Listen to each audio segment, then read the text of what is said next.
नमस्कार दोस्तों, उषा की आवाज चैनल में आप सभी का स्वागत है। हमारी आज की कहानी है माँ की ममता। 2 दिन से शुभम को बुखार था और जब बच्चों की तबीयत खराब होती है तो उनको बस माँ चाहिए होती है। उनको माँ की गोद के सिवा कुछ अच्छा नहीं लगता है।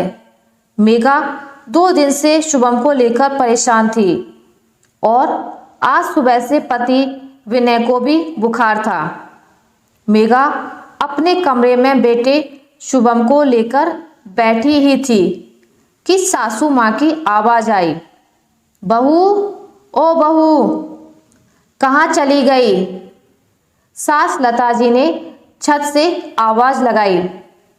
हाँ माँ जी। बहू, ये सामान जरा पकड़ लेना, मैं सीढ़ी से उतर नहीं पा रही हूँ। माँ जी, शुभम मेरे गोद में लेटा है, मैं कैसे आऊं? मेघा ने कहा। विनय, जरा आप ही पकड़ लीजिए। विनय उठकर जब सामान पकड़ने गया तो लता जी बोली, बेटा तुम क्यों आ गए?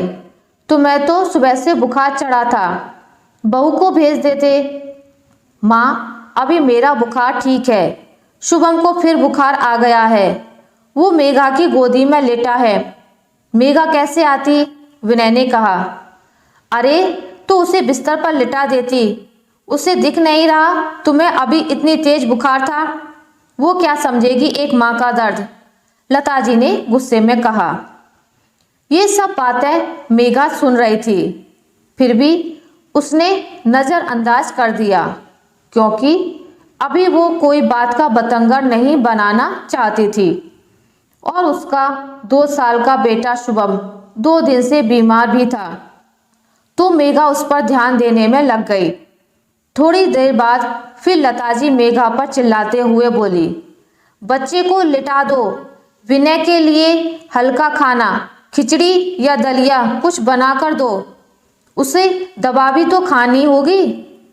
माँ जी, मुझे याद है विनय को दवा खानी है, लेकिन माँ जी जैसे ही मैं जाने को होती हूँ शुभम रोने लगता है, कह रहा है मम्मा मेरे पास ही रहो, बुखार भी बहुत तेज है।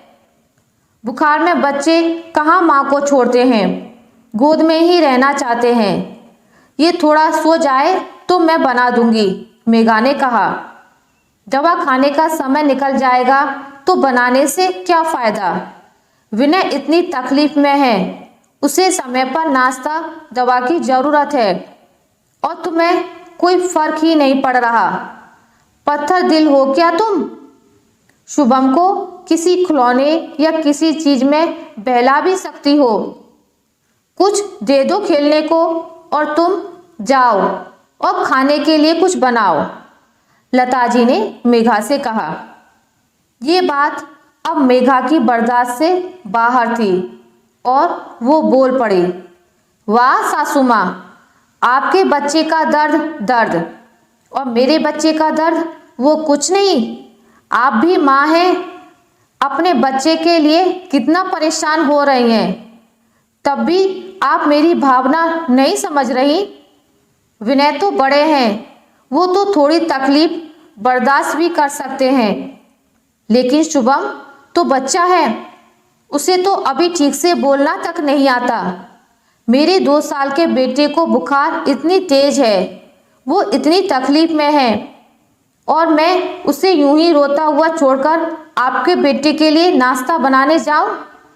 पत्थर दिल तो आप हैं जो एक माँ होकर दूसरी माँ का दर्द नहीं समझ रही।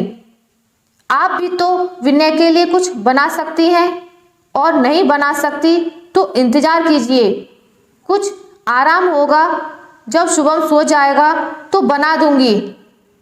मेघा, ये क्या तरीका है माँ से बात करने का? उन्हें कितना ठेस पहुंची होगी। चलो माँ से माफी मांगो, विनय ने मेघा से गुस्से में कहा। किस बात की माफी विनय? मैंने क्या गलत कहा?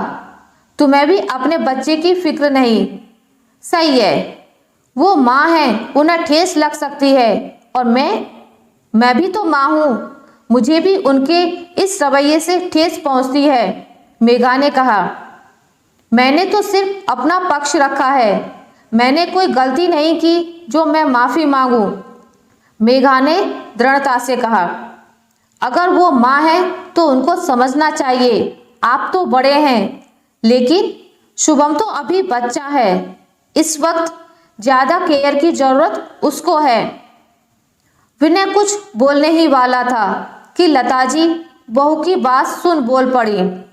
बहू सही कह रही है। मैं ही अपनी ममता में इतनी स्वार्थी हो गई कि उसकी ममता और उसके बेटे का दर्द ना समझ सकी। मुझे समझना चाहिए था। वो तो मासूम है, उससे क्या तकलीफ है वो तो बता भी नहीं सकता। तू शुभम को संभाल, मैं दोनों के लिए कुछ खाने को बना लाती हूँ। लता जी रसोई घर की तरफ चली गईं। कभी कभी अपना पक्ष भी रखना जरूरी हो जाता है, नहीं तो सामने वाले की आंखों पर से पर्दा नहीं हटता और ऐसे पड़े पर्दे को हटाना जरूरी होता है। आशा करती हूँ आपको मेरी आज की कहानी अच्छी लगी होगी। अगर आपको मेरी ये कहानी अच्छी लगी है तो इसे लाइक करें, ज़्यादा से ज़्यादा शेयर करें और अगर आप मेरे चैनल पर नए हैं तो इसे सब्सक्राइब करना ना भूलें। मिलते हैं एक नई कहानी के साथ, तब तक के लिए नमस्कार।